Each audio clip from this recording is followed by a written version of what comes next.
Hilley. He's very active in the Glasgow campaign for Palestinian human rights, and he's an intelligent commentator on what's happening there through his blog. John Hilley. Thank you. Not so very long ago, many of us stood here to support the people of Gaza as they were being massacred. 1,400 people in excess of. The whole place devastated. And we stood here in support of them. The world did. That was a pivotal moment.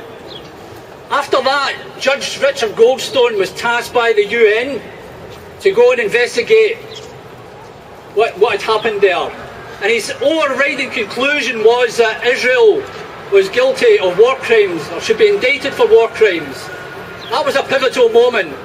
One of the other things that we should remember about that massacre, that atrocity, was the lies and distortion that came through the Hasbara medium, the Israeli exercise in propaganda, which tried to claim that this was an assault on Hamas. It wasn't. It was a concerted, systematic assault on the entire Palestinian people. And the message that they were trying deliberately to send out there was, we're going to terrify you people into submission. That was a pivotal moment, and we should bear that in mind, because a very similar thing has happened here. Another pivotal moment. With Israel sending out the message quite deliberately after their cabinet meeting and their decision to go and intercept this flotilla, that they were going to stop this by force, deliberately by force. They've been in overdrive trying to tell people that this is not a humanitarian flotilla, that this was captured by Hamas and various other terrorist extremists. We know that it's a lie. The real problem here is that we're not getting the message out from the media.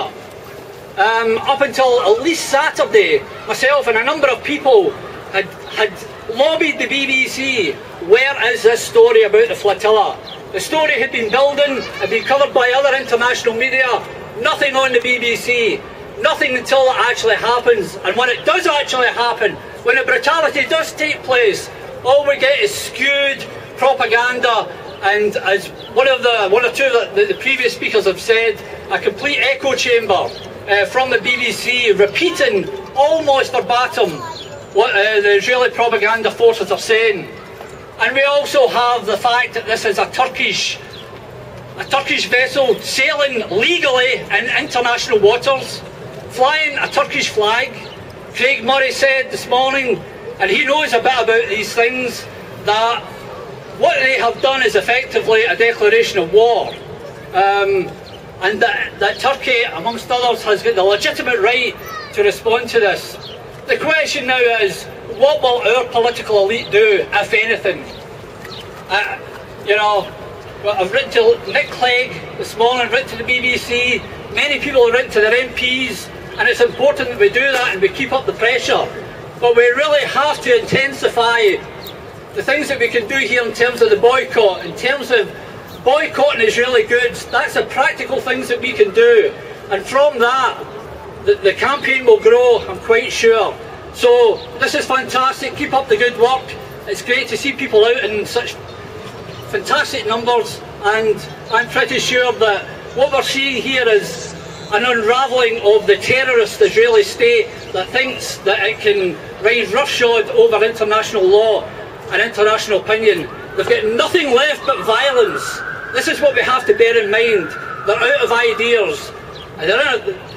Part of the agenda here is not only to stop the convoy, it's to defeat any possibility of a just peace, because they've got no interest in sitting down at the peace table. They've got nothing left but violence. And the world is coming to see that day by day in every one of their actions. Thank you. Thank you, John.